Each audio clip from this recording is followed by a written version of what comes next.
Neat JEE విద్యార్థులకు శుభవార్త. IIT medical entrance లో ర్యాంకులు సీట్లు సాధించేందుకు Kota digital study material WhatsApp ద్వారా పొందండి. WhatsApp number 9849016661.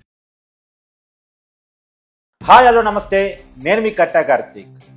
పెద్దిరెడ్డి రామచంద్రారెడ్డి గారి అరాచకాలు ఒక్కొక్కటిగా బయటకు వస్తున్నాయి. ఆయన అటవీ భూములు ఆక్రమించుకుంది, ప్రజల భూములు ఆక్రమించుకుంది, కంపెనీలు పెడతా అని చెప్పేసి అక్కడ ఉన్న వాళ్ళ నుండి సామాన్యుల భూములు ఎట్లా లాక్కున్నది, ఇవన్నీ ఆయన కబ్జాలన్నీ ఒక్కొక్కటిగా బయటకు వస్తున్నాయి.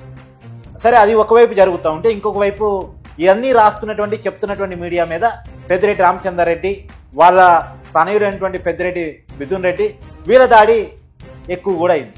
సరే, ఇంతకీ వాళ్ళు చేసిన అరాచకాలు ఏంటి, ఇవాళ వాళ్ళు చెప్తున్నట్టు వరస ఏంటి, వీటన్నిటి మీద సుదీర్ఘంగా మాట్లాడుకునే ప్రయత్నం చేద్దాం. నాతో ఉన్నారు సీనియర్ జర్నలిస్ట్ లలిత్ కుమార్ గారు. సార్ నమస్కారం. నమస్తే సార్, పెద్దిరెడ్డి రామచంద్రారెడ్డి గారి అరాచకాలని మీడియా ఒకవైపు బయటకు తీస్తూ ఉంది.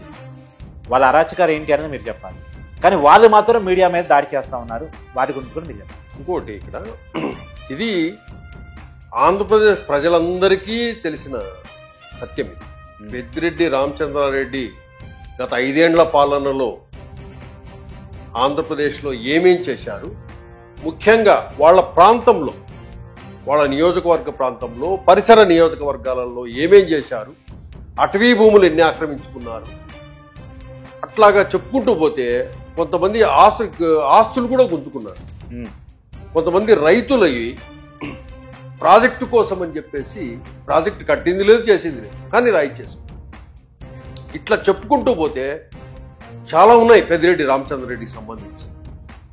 ఇవి ఈనాడు దినపత్రిక ఎప్పుడైతే వెలుగులోకి తీసుకొస్తూ రాస్తుందో కథనాలని, సాక్ష్యాధారాలతో, ప్రభుత్వాలు కూడా తప్పించుకోలేకుండా, సర్వే నెంబర్లతో, ప్రభుత్వాలకు పని లేకుండా వాళ్ళు ఈనాడు దినపత్రిక తన పని తాను చేస్తుంది. ఒక పెద్దిరెడ్డి విషయమే కాదు, ఆ గత 5 సంవత్సరాలలో జరిగిన ఏదైతే అరాచకాలు, అన్యాయాలు, దోపిడీలు, భూ కబ్జాలు ఇవన్నీ ఉన్నాయో అందరి నాయకులకు సంబంధించిన కథనాలు ఇస్తా వస్తా ఉంది ఏం జరిగింది అని. ఎందుకంటే బాధితులు ఎంతమంది ఉన్నారో ఆ బాధితులంతా ఈనాడుకు గోడు వెలబోసుకుంటున్నారు. వాళ్ళు ఇచ్చిన సమాచారము అక్కడి నుంచి కలెక్ట్ చేసుకుని దాన్ని ఒక వార్తగా మలుస్తా ఉన్నారు. దీన్ని తట్టుకోలేని మిథున్ రెడ్డి అండ్ పెద్దిరెడ్డి వీళ్ళు ఏం చేస్తారంటే, మిథున్ రెడ్డి మొన్న పార్లమెంటులో మార్గదర్శి అంశాన్ని లేవనెత్తుతూ దాని గురించి చర్చ, అంటే మా తప్పులు చెబితే మేము టార్గెట్ చేస్తాం అన్న చందంగా చేస్తా ఉన్నారు. ఇప్పుడు ఇదే పెద్దిరెడ్డి రామచంద్రారెడ్డి అండ్ ఫ్యామిలీ చేసిన అరాచకాల్లో కొన్ని చెప్తాను కాదు. ఓకే. పెద్దిరెడ్డి మిథున్ రెడ్డి మద్యం కుంభకోణంలో 3,000 కోట్లకు పైగా దోచుకున్నాడని ప్రాథమిక విచారణలో తేలింది. ఓకే, 3,000 కోట్లు మిథున్ రెడ్డి. దాంతో పాటు ఆయన కుటుంబ కుంభకోణాలు, అక్రమాలపై ప్రభుత్వం కూడా విచారణకు ఆదేశించింది. ఇంకోటి, చిత్తూరు జిల్లా రిజర్వ్ ఫారెస్ట్ లో 10 ఎకరాలలో అటవీ భూములను ఆక్రమించేశారు. వాటిలో విలాసవంతమైన ప్యాలెస్లు, ఫామ్ హౌస్లు కట్టుకున్నారు. 104 ఎకరాలట్టుగా. ఇట్లాగే పెద్దిరెడ్డి రామచంద్రారెడ్డి భార్య స్వర్ణలత, కొడుకు ఎంపీ మిథున్ రెడ్డి, తమ్ముడు ద్వారకనాథ్ రెడ్డి వాళ్ళ బినామీల పేరుతో దాదాపు 238 ఎకరాల భూములు ఉన్నట్టు ప్రభుత్వ తనిఖీల్లో తేలింది. అంటే ఇలా 3 పేరు ప్లస్ బినామీలతో 238 ఎకరాలు. అట్లాగే రెవెన్యూ కార్యదర్శి సిసోడియా ఉన్నాడు. అవును, మొన్న మదనపల్లి ఇన్సిడెంట్కి వచ్చిపోతే ఒక్క రోజులో 3 నియోజకవర్గాలు, 24 మండలాల నుంచి సుమారు వివిధ మండలాలకు సంబంధించిన బాధితులు ఎంతమంది తెలుసా? 182 మంది బాధితులు వచ్చి ఈ సిసోడియా దగ్గరికి వచ్చి కన్నీళ్లు పెట్టుకున్నారు. మా భూములు లాక్కున్నాడు, మా భూములు పోయినాయి, మా భూములు ఈ విధంగా దౌర్జన్యం చేసి కొట్టి తిట్టి బెదిరించి లాక్కున్నాడు అని. అట్లాగే సార్, ఇక్కడ ఒక నా మాట ఏంటంటే, అతను ఫారెస్ట్ శాఖ మంత్రిగా ఉండి ఫారెస్ట్ని కబ్జా చేశాడు. అవును, గనుల శాఖ మంత్రి ఉండి గనుని కబ్జా చేశాడు. ఎంపీగా ఉండి మిథున్ రెడ్డి మధ్యాహ్నంలో డబ్బులు లాగేశారు. అవును, ఈ ప్రజాప్రతినిధిగా ఉండి ఏంటి సార్ ఇది? ఇది ఏమైందంటే, మనకు గతంలో ఏదైనా తప్పు చేయాలంటే భయపడేవాళ్ళు. ఏదైనా ఇటువంటి ఆరోపణలు వస్తే అవమానంతో ఇదయ్యేవాళ్ళు. కొంతమంది రాజీనామా చేశారు. గత 5 ఏళ్ల పరిపాలన గురించి మనం ప్రత్యేకంగా చెప్పుకోనవసరం లేదు. ఎవరికి ఇక్కడ పెద్దిరెడ్డి ఒకడో మిథున్ రెడ్డి అనే కాదు, ఎవరికి దోచినంత, ఎవరికి చేతనైనంత, ఈవెన్ జగన్మోహన్ రెడ్డి దగ్గర నుంచి గల్లీ కార్యకర్త వరకు ఎవరి శక్తి మేరకు వాళ్ళు దోచేశారు. దీంట్లో భాగంగా ఇప్పుడు ప్రధానంగా ఏమిటి అంటే పెద్దిరెడ్డికి సంబంధించి వచ్చి పెద్దిరెడ్డి విషయమే మనం మాట్లాడుతున్నాం. ఇంకొకటి, పెద్దిరెడ్డి మిథున్ రెడ్డి వీళ్ళు కలిసి ఏం చేశారంటే, ఈయన పెద్దిరెడ్డి గనుల మంత్రిగా ఉన్నప్పుడు రికమెండేషన్లతో 400 మంది ఇంటరు 10వ తరగతి చదివిన వాళ్లకు ఉద్యోగాలు ఇచ్చేశారు. ఇంటర్ 10వ తరగతి చేస్తే ఉద్యోగాలు ఇచ్చేశారు. బయట MBA, MCA, బీటెక్ చదివిన వాళ్ళు కూడా వీళ్ళు ఆఫీసుకు రాకపోయినా 60-70 వేలు జీతాలు ఇచ్చారు. 60-70 వేలు. అట్లాగే విద్యుత్ శాఖలో వేల కొద్ది ఉద్యోగాలు అడ్డగోలుగా ఇచ్చి పారేశారు. అట్లా ఈ అరాచకం నడిచింది. అట్లాగే వాళ్ళ భూ కుంభకోణాలు బయటపడకుండా మదనపల్లె సబ్ కలెక్టర్ ఆఫీసునే కాల్ చేయించారు. అట్లాగా కొన్ని జరిగాయి. అలాగే ఇంకోటి, మదనపల్లెలో 100 కోట్ల రూపాయలు ఆస్తిపరుడైన వెంకటేశ్వర అనే ఒక వ్యక్తి ఉన్నాడు. అతన్ని ఫోర్జరీ సంతకాలతో ఆ 100 కోట్ల రూపాయల ఆస్తిని, వీళ్ళు విలువైన ఆస్తిని పెద్దిరెడ్డి భార్య స్వర్ణలత పేరు మీద రిజిస్టర్ చేయించారు. చూసారా? అతను మదనపల్లెలో వెంకటేశ్వరులు అనే ఒక వ్యక్తికి 100 కోట్ల రూపాయల ఆస్తి ఉంది.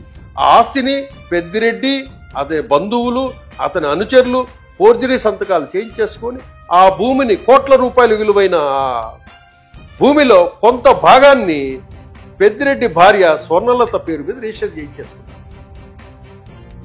అనుచరుల మీద బినామీలు, భార్యలు, పిల్లలు, తమ్ముళ్ళు, ఇట్లా అన్ని ప్రాపర్టీస్ వాళ్ళ పేర్ల మీద చేయించుకున్నారు. అట్లాగే పరిహారం ఇవ్వకుండానే 300 ఎకరాలు భూములు సేకరించి రిజర్వాయర్లు కట్టేసి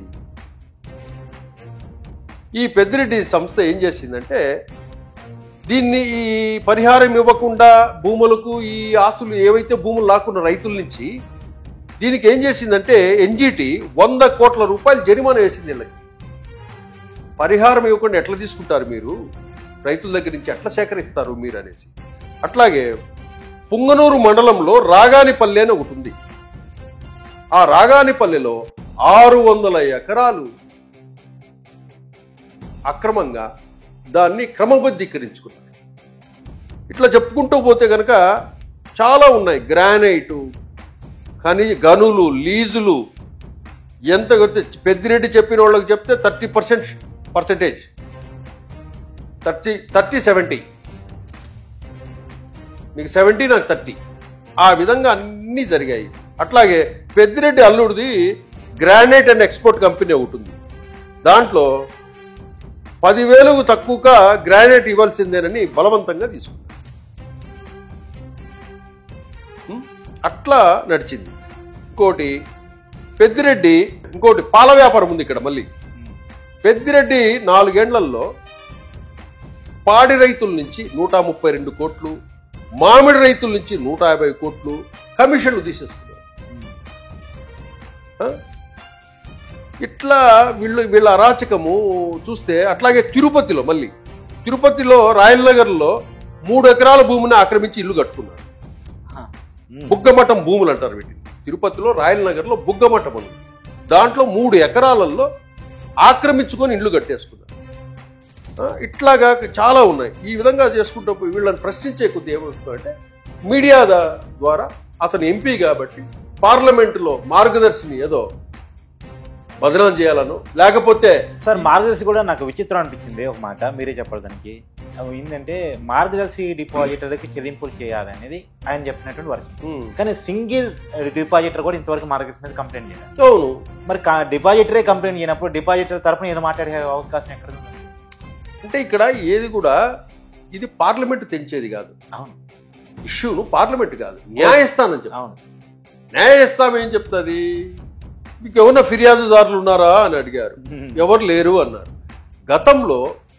గత ప్రభుత్వం హయాంలో ఈనాడు దినపత్రికను, ఈనాడు రామోజీరావు గారిని, మార్గదర్శి ఆఫీసులను అధికారులను ఏ విధంగా జగన్మోహన్ రెడ్డి వేధించాడని అందరికీ తెలిసింది.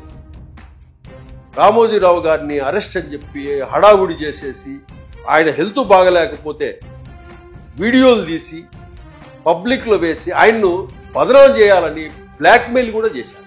అంటే మాకు వ్యతిరేకంగా ఈనాడులో మీరు కథనాలు రాయకూడదు, మేమేం చేసినా మీరు చూసి చూడనట్లు ఉండాలి అనే ఉద్దేశంతో ఆ విధంగా చేశారు. అట్లాగే ఎన్నికలకు ముందు తిరుపతిలో అప్పటి ఎమ్మెల్యే భూమన కరుణాకర్ రెడ్డి గారు ఏమన్నారు తెలుసా? ఎన్నికల సమయంలో మొన్న రామోజీరావు మీ వైసీపీ పార్టీ జగన్మోహన్ రెడ్డి గురించి బాగా రాస్తాము, మీ జగన్మోహన్ రెడ్డి దగ్గర 2000 కోట్లు ఇప్పించు అని నన్ను అడిగాడు అని ఆ ఎన్నికల సమయంలో రామోజీరావు గారు అప్పుడు హాస్పిటల్లో ఉన్నాడు. 2000 కోట్లు అడిగాడు అని పబ్లిక్ గా ప్రకటించాడు ఆయన. అదే ప్రకటన రామోజీరావు గారు నన్ను 2000 కోట్లు అడిగారు అని చెప్పి సాక్షి దినపత్రికలో కూడా వచ్చింది. ఆయన అది ఏమి విషయాలు చెప్పుకోవడానికి ఆయన ఆసుపత్రిలో ఉన్నాడు కాబట్టి ఈ అబాండాన్ని వేసేశారు.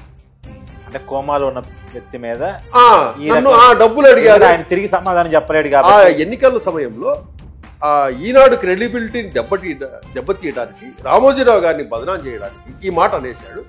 నిజంగా డబ్బులు కమ్ముడిపోయే రకం అయితే ఎప్పుడో వైసీపీ గవర్నమెంట్ కి అమ్ముడుపోయి వాళ్ళకి అనుకూలంగా వార్తలు రాసేవాళ్ళుగా. అసలు ఆయనకి డబ్బులు ఎందుకండి? ఒకవేళ అదే నిజమైతే ఇప్పుడు ఆయనకి డబ్బులే అవసరం లేదు కదా, ఆయనకి దేనికి చెప్పండి?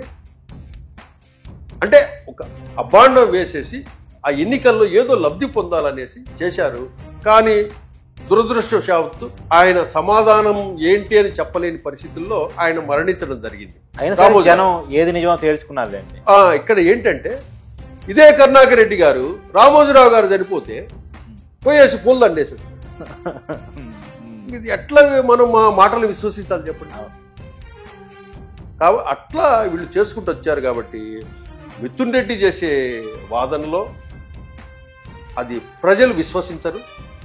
ప్రజలు మీకు నీతి నిజాయితీ ఉంటే కనుక వాళ్ళు ప్రజల సమక్షంలోనే చర్చకు సిద్ధం కావాలి. అంతేనా? అసలు విచారణ ప్రభుత్వం కాదండి. మీరు ఇది తప్పులు చేశారని ప్రభుత్వం చెప్తున్నప్పుడు మీలో తప్పు లేకపోతే ప్రభుత్వాన్ని ఫైట్ చేయొచ్చు. మీరు వచ్చి డాక్యుమెంట్స్ అన్ని అడవలేసి విచారణకు రెడీ అని మీరే ఛాలెంజ్ చేయాలి. అవును, మేము తప్పు చేయలేదండి అని చెప్పి మీరు ఛాలెంజ్ చేయాలి. మీరెందుకు అడ్డ మార్గాల్లో అక్కడికి ఇక్కడికి పోయి రాంగ్ ట్రాక్లో పోయి ఏదో బెదిరించడానికో భయపెట్టడానికో మీడియాను చేయడానికో చేయటం ఎందుకు? మీలో నిజాయితీ ఉంటే విచారణ మీరే ఆఫర్ చేయాల, మీరే రండి ఎంక్వైరీకి తీసుకెళ్లాలా. అది కదా మనం చేయాల్సింది. మిథున్ రెడ్డి కానీ పెద్దిరెడ్డి రామచంద్రారెడ్డి కానీ అది కాదు. Thank you sir. Thank you.